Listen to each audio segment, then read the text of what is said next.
ሰንቴና ምንነግርሽ እዛ ሆቴል ብቻ ነው መሆን ያለበት ቢያት ነበር። ሰውየው ግን ካለ መፈጠርሽ ረስቶሻል። ምናልባትም የሆነ ቀን ወደ ስራው ጠለቅ ብለሽ ስትገቢ አሰራሩ እንዴት እንደሆነ ይገባሽ ይሆናል። ባይሆን ወደ ስራሽ ሂጂ በቃ። ለማንኛውም በቃ አዲስ ነገር ካለ ደውልሽ።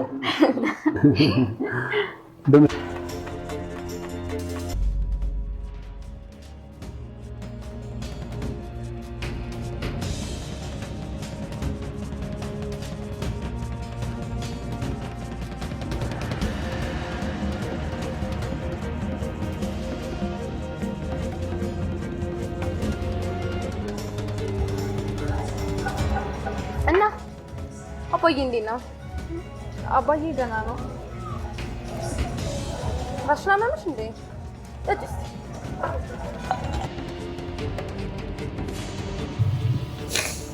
ቆየት ነው ያሉት። ምንድነው የተፈጠረው? ወይኔ ናሆሜ ያለችበትን ማወቅ ተሳናት።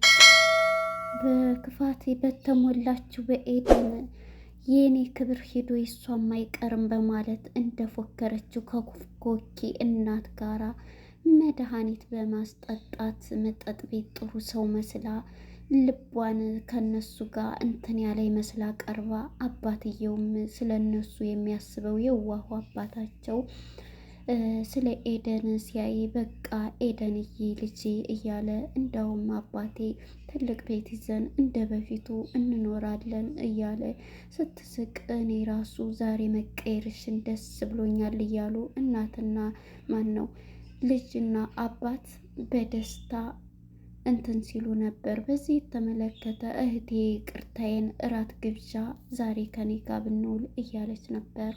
እህቷም ግን አባቷን መለየት የሚከብዳት ኑሃሜ እኔማ ባልሄድ አባቴም እዚሁ ሆኖ ይሻላል፣ አባታችን ቢችል በይዘነው ብንሄድ ወጣ ብለን ይንፈስብን አብረሽኝ ሂጂ ስትላት፣ ናሆሜም እውነት መስሏት አባትየውም ይሄንን ሳቃቸውን ያየ ጊዜ በደስታ ተሞልቶ እሺ ልጄ ሂጂ አብረሻት ከሷ ጋር ብሎ ፈቀደላት። ሰላም ጤና ይስጥልን ውድና የተከበራችሁ የቻናሌ ቤተሰቦች ሁላችሁንም ሰላም ብያለሁኝ። ዛሬ እንግዲህ ኑሃሜ ክፍል 13 ተለቀቀ። ወደ ክፍል 12 ስንመጣ እንግዲህ የናሆሜን ፍቅረኛ ከውጭ መታ እየደወለችልን ነበር ተቀበለኝ ብላ። በዚህም የተነሳ ተደናግጦ የነበረው ኤርሚ እሺ ምናምን በማለት ነበረ። አሁን ምን ልበላት ለናሆሜን እያለ እያሰበ ነበር። በዚህም የተነሳ እሷም እሱ ጋር ስራ ለመስራት ወስና ስለነበረ ስራዋን ጨርሳ በቃ ናሆሜ ሪያድ ተጠራሁኝና ሂጄ ሰው ላመጣ ነው፣ እንዴት አይነት ቲኤም መሰለችሽ እያለ ነበር። እውነትም ቲኤም ናት፣ ውጭም ሁና አልዋሸም። ያው በውሸት ቢያወራም እየላከችለት ነው በሷ ገንዘብ የሚተዳደረው። በዚህም የተነሳ እንግዲህ ሴት ሁና ነው እንዴ ተጣደፍክ እኮ እያለችው ነበረ። እሱም አዎ ቶሎ ሂጄ ላምጣት እያለ ነበር። በዚህም የተነሳ እሺ በማለት እኔም አባቴ ካልሄድ ብላ ከአባቷ ጋር ምግብ ይዛ ሄዳ አባቱም አይኗን እያየ ከዛ ስትመጣለት ደስ ብሎት ይቀበላታል። ልጅ ሆይ ቆየሽ እኮ ምን ሆነሽ ነው እያላት ሁሉንም ነገር በግልጽ ትነግረዋለች። የዚህም ጊዜ አባትየው ሁሉንም ነገር እንትን ባለ ጊዜ የኤደንን ሁኔታ ኤደንን ነገር ሲሰማ በጣም እያለቀሰ እናንተን እያለ ነበር። አባቴ እኔ ባትቀርቢ ያንን ልጅ አግኝተሽው ነው ኤርሚያስ የምትይውን ቢላት ጊዜ አባቴ ሌላ ቦታ ሩቅ ቦታ እንደዚህ ስራ ከምገባ እሱ ደግሞ የሚያሰራበት ስለሆነ እሱ ጋር ገብቼ እሱን እየሰራሁ ነው አለችው። እንዴት ልጄ ላልጠፋ ስራ ከወንደላጤ ቤት ትገቢያለች ሲላት፣ አባቴ ለምን እሱ እኮ እንደ መጥፎ እያየኸው እንጂ ጥሩ ልጅ ነው ትለዋለች። እንደዛ አትበይ ደግሞ እኮ የሚያቀኝ ከበፊት ጀምሮ ነው ስትለው፣ እንዴት ይላታል። የአይን ፍቅር ነበረበት ይከታተለ የነበረ በዛም ይሄ ነበረ ብሎ ሁሉንም ነገር ታስረዳዋለች አባቷን። እኔ ልጄ ምክር ተቀበይ እንደዚህ እንዳትይ ብዬ ነው ልጄ እንዳትወርቂ ይላታል። እሷም ይሄ ማናት ናሆሜም እሺ አባቴ እቀበላለሁ ብላ ልጅ ሁሉም ነገር ወዳጅሽ ዘመድሽ ይሁን እያለ ይመርቃታል። እሷም አባቷን ተነስታ ምርቃኗን እጁን ትስማለች፣ አሜን ብላ ትቀበላለች። በዚህ የተነሳ እንግዲህ ኮኪና ወደ ኤደን ስንመጣ እናቷ ጋር ነበረ ሂዳውም የነበረችው። እናቷ ጋር በመሄድ ያንን ብር ከየት አመጣችው እያለች ነበረ። የናሆሜን አባት እንግዲህ ሰምቷል ሁሉንም ነገርና ይህን ነገር እንትን ሲል ነበረ እንግዲህ ያምንትናም ስለሰማ እኔ ያችን ሴትዮ እንዲቀርቢያት አልፈልግም እያለ እኔም ሁኔታዋ ሳያት ምንም ደስ አላለችኝም እያላት ነበር። ልጇንም ባቀርቢ እያላት ነበረ ኤርሚ ማለት ነው። ኧረ ተወኝማ ኤርሚም ልጅቷ እኮ ግን ምን አደረገ ታሳዝናለች፣ ደስ ትላለች ኮኪ እያለች ነበር እና ልጅቷን እንትን እያለኝ ነበረ። በዚህም የተነሳ እናትየዋ ጥሩ አይደለም እያለ ነው ስለነሱ ስለሚያውቅ ማለት ነው ኤርሚያስም። በዚህም የተነሳ እንግዲህ ስትመጣ ደግሞ ኤደን ከኮኪል ቤት ከኮኪ እናት ቤት ነበረ። ከዛ የኮኪ እናት አንቺ ውበትሽን ተጠቀሚበት ምን በይበት እያለች ትላታለች። ስም ጊዜ ምንድን ነው የምትይው እያለቻት ከድንገት ትወጣለች ኤደን ከሷ ቤት። እንድ ስታያት ትደነግጣለች። ኤደን ደግሞ ምን ትሰሪያለች ብትላት ምን አገባሽ እያለቻን ነበር። በዚህ ጊዜ የተደናገጠችው ኑሃሜ እየተሰዳደቡ አባትየው ይሰማል። አባትየው በሰማ ጊዜ ሁሉንም ነገር አያገባሽም፣ የታባሽ እህቴ ነሽ እህቴ ናት ስትል የታቁ የማቅሽ እህቴ ነሽ ብላ ትሰርባታለች። የዚህ ጊዜ ትታት ወደ አባቷ ጋር ስትሄድ አባቷም ይሄን ነገር ስድባቸውን ሲሰማ ለዚህ አበቃሁት እኔ ነኝ በቃ እንዲህ ጣልኳል ልጄን እያለ የእሷ ሳይሆን እንደዚህ እየተጸጸተ ያለቅሳል አባትየው። የዚህም ጊዜ ኑሃሜን በቃ አባቴ እንደዛ አትሁን በቃ እያለች አባቷን ታባብለዋለች። በዚህ የተነሳ እንደምንም ብለሽ ሄደሽ ለእናቷ ለገኒ ንገሪያት እያለ ነበረ። የዚህ ጊዜ እሷም እሺ በማለት በቃ እንደዛም ብደበድባት ምንም ብትላት ተነስታ ትሄዳለች። እዛም ሄዳ ግን አቀባበሏ ገኒ በጣም የምገርም ነበረ። ገኒ ምክንያቱም ያንን ብር ከየት እንዳላገኘሽው አውቃለሁ ብላ መጀመሪያ ልጇንም ቻው ብላ ስትሄድ ጓደኛዬ ቤት ነው ያደርኩ ከየት አመጣሽ ብትላትም የሆነ አሜሪካ ያለው ዘመዳችን ልኮልኝ ነው ውጭ ያለው እያለኝ ነበር። ጭራሽ አላመንኩሽም እያለኝ ነበር። በአሁን የሚፈልጉትን ለማግኘት የማይፈልጉትን መሆን አለብኝ ብላ ስማ እናቷን ትለያለች። እናቲቱም አሁን የገባት ጊዜ ዝም ብላ የት ነው ይች ልጅ የምትሄድ እያለ ጥያቄ ውስጥ ናት። በዚህ ጊዜ ነው እንግዲህ ናሆሜም ሂዳ ደርሳ ያለችበት ሁኔታ ጥሩ አይደለም፣ የያዘቻት ጓደኛ ጥሩ አይደለችም ብላ ለወይዘሮ ገኒ ስትነግራት፣ ገኒ ግን አቀባበሏ ምንም ቢሆን እኔ ያ ሁሉ ብር እኮ ይዛው ስትመጣ እንዳላመተይት እንዳመጣችው ተጠራጥሬ ያለሁኝ እያሉ ነበረ። በዚህም የተነሳ አዎ ልትመክሪያት ይገባል እያለች ናሆሜ ስትነግራት፣ አንቺ ነች ስለኔ ራሳችንን እንወጣዋለን ብላ ናሆሜንንም ገትታ ከቤት ታወጣታለች። ናሆሜም እንግዲህ ተነስታ ከነሱ ቤት ትሄዳለች። በሄደችም ጊዜ ኤርሚያስን ታገኝና ኤርሚያስን ስታዋራው አሁን ያለችበት ሁኔታ ጥሩ አይደለም፣ በዚህ ምክንያት ነው በድህነት ምክንያት እዛም የገባችው እያለ ለሱ ታዋራው። አንቺ እንደዚህ የሆነች ከአባትሽ ግን ምን አይነት ንጹሕ ልብ ነው ያላችሁ እያለ እሱም እንደዚህ እንትን ይላታል። በዚህም የተነሳ እንግዲህ ተሰማምረውና ተቆነጃጅተው ማነች የኮኪ እናትና ኤደን መስመር ላይ ይቆማሉ። እሷም ሞታ የት ነው ያ ሰውዬ የደፈራትን የት ነው እያለች ነበረ። በዚህም የተነሳ እንዴ ያምሻል እንዴ እሱማ የለም ላገናኝሽ እንዴ ቤትና መኪና የምትፈልጊውን እገዛልሻለሁ ብሎሻል እያለ ታሾፍባን ነበር። በዚህም የተነሳ እንግዲህ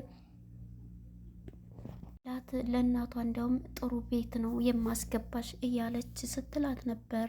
ቤት ከዛ አወጣሻለሁ እያለች ስትላት የነበረችው እናቲቱ ሁኔታዋም እንደ ድህነታችን እዚሁ መቀመጥ እያለ ነበር። ግን እሷ ያለችበት ይሄ ቁምልኝ ነው ያለችው። በየመስመሩ ቁመው ሰው የሚጠብቁ ሲጋራ ይዛ እንቺ ጠጭ እያለች ለኤደን ትሰጣታለች። ኤደንም ያንን ሲጋራ ይዛ አረ ትንሽ ጠጥታ እንኪ ትላታለች።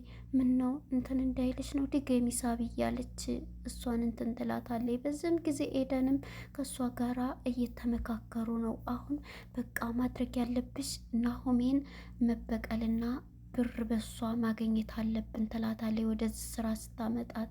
በዚህም የተነሳ የኔ ክብርማ ሄዶ የእሷ እንዴት ይቀራል በማለት ሰይጣን የሆነችው እህቷ እንትን ስትል ነበረ። ምክንያቱም መጀመሪያ ሴትዮዋ እንዳውም እናቷ ይሄን ገንዘብ ያመጣሽው ከሞክሪያ ጋር ነው ወይ ነበር ያለቻት። ምክንያቱም እሱን እኔ ቢያገባኝ እያለች የምትመኘው ነበርና አሁን ከዛም እንግዲህ ኤደን እንደዚህ ሆኖ እኔንም አድርግሽ እንዴት እንደታድርጊ ስትላት ነይ እንጋብዝሽ እንደዚህ ብለሽ ከዛም በኋላ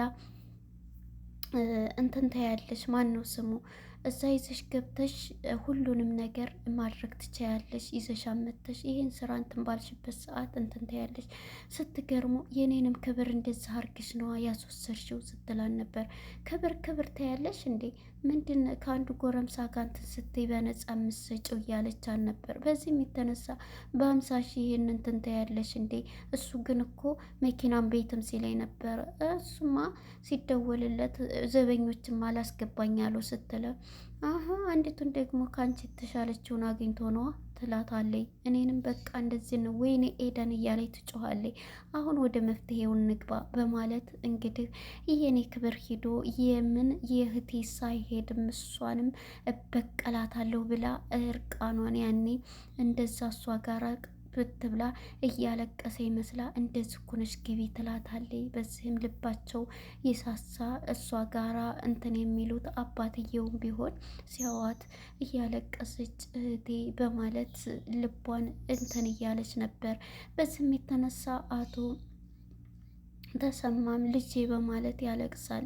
ይቅርበኝ እህቴ ብዙ ቀን እንትን ብዬሻለሁ በማለት ነበረ። በዚህም የተነሳ እሷም ይሄንን አድርጋ ከዛ ልብስ ትሰጣታለች። የለበሰችው ልብስ ዝም ብሎ ነበርና ከሻንጣ አውጥታ ናሆሜም ትሰጣታለች። ያን ተቀብላ እንግዲህ ናሆሜ ታለብሳትና እህቴ ይቅርበኝ ለእንትንነታችን ግን በቃ እራት አንድ ላይ መውጣት አለብን እያለ ነበር። መጀመሪያ ግን ናሆሜ አባቷን ያመጣችው ምግብ እያጎረሰ ነበር። ብር ብላ መታ አባቷ ኩርሲ ላይ ነው እርቃኗን መታ እያለቀሰች ቁጭ ያለችው። ሲያዩዋት እየደነገጡ ነበር። ኩርሲም ብላ የኔ ቢጤ መስላ።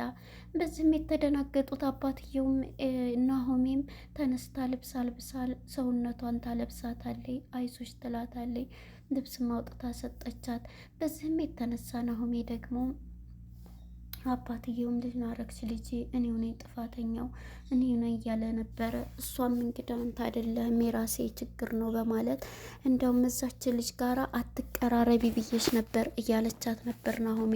እሷማ ጥሩ ልጅ ናት እንደውም ደረሰ ለነፍሴ እያለች በጣም እያውጥታታ ለብሳታለች። በዚህም የተነሳ እንግዲህ እራት ሂደን እስኪ ይቅርበኝ እህቴ የዋህ ሰዎች እንግዲህ በጓደኛም ቢሆን እዚህ ጋር መማር ያለባቸው ጥሩ ሰው መስለው ጓደኞቻቸውን በመጥፎ ነገር እንግዲህ ከኔም በመጠቀም እንደዚህ እንትን ስትል ነበር። እንግዲህ ናሆሜ ምግብ እያበላቻት እያጎረሰቻት እያንቀጠቀጣት ነበር ብይ እያለቻት እና ባፏ እያጎረሰቻት በቃኝ እስከምትል ድረስ ናሆሜ የዋኋ ማለት ነው እስከ አባቷ።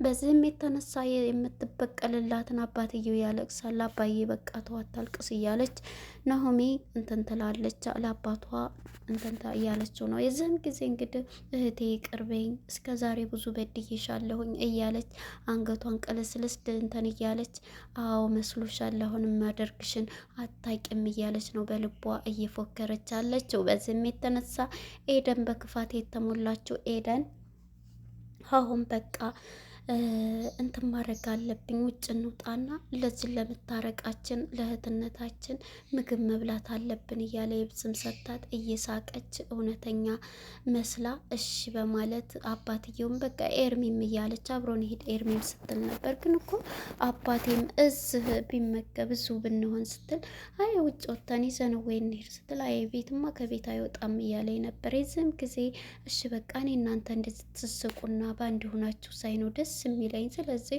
ኤርሚ ማንም ጎረምሳ አይከተላቸውም፣ ሁለታቸው ብቻ ሄዳቸው እንትን በሉ፣ እዚህ ማጣ ምርጥ ምግብ ቤት አለ በማለት ነበር። እሷም ግን ሴትዮ ያለቻት የኮኪናት እሱ ሆቴል ነው ሌላስ አይቻልም ካለች እሷ በመሰረቱ ፋራ ናት፣ ምንም ብዙም አታውቅም እያለቻት ነበር። በዚህም የተነሳ እንግዲህ እዛ ሆቴል ውስጥ ሄደው እህቷን ተበቅላታለች።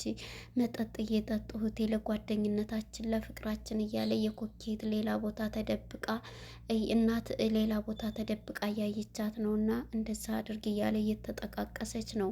በሻንጣዋ የያዘችውን መድኃኒት ከኔን እንቅልፍ የሚጥል መድኃኒቷን ሽንት የመጣ ሽንት ቤት አለ ስትላት ሂዳት እዛ ነው አለ ሂጅ እዛ ነው ስትላት ተነስታ ትሄዳለች።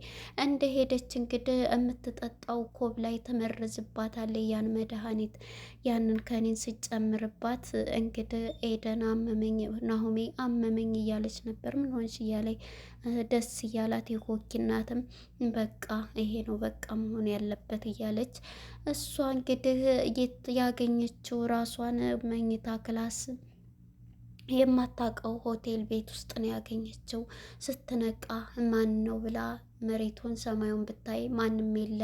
በመጨረሻ ግን አብራው የምትሰራው የነበረው ማን ነው ኤርሚያስ ሆኖ እርቃኑን ከላይ ሆኖ መጥቷል። ምንድን ነው የት ነው ያለሁት በማለት በመደናገጥ ነበረ የደረሰች ማለት ነው። ነገር ግን እኔ እንደማስበው ከሆነ ምንም አላደረጋትም ብዬ አስባለሁ። ያው እንደዚህ እንትን ቢልም አብረው እንደዚህ ቢያደርጓትም የእነሱን ስራ ተከታትሎ እንደደረሰላት ምክንያቱም ስለሚያፈቅራት ኤርሚ ማለት ነው። እናም ራሷን ከሆቴል አግኝታ ኤርሚ አብሯት ነበረ። ምን የሆንኩት እያለ እዚህ ላይ ነበረ ያለቀው ማለት ነው። ቀጣይ ክፍል ምን ይፈጠራል? ኤርሚ እውነት አብሯት ተኝተዋል?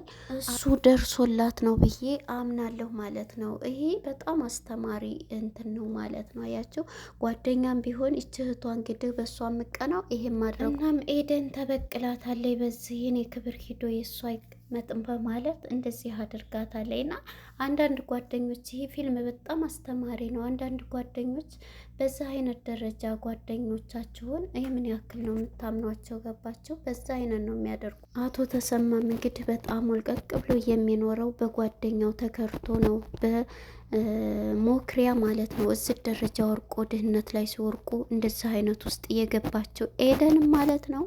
ለነበረን ቆይታ እናመሰግናለን። ቀጣይ ክፍል እስከምንገናኝ ጊዜ መልካም ጊዜ። ባይ ባይ።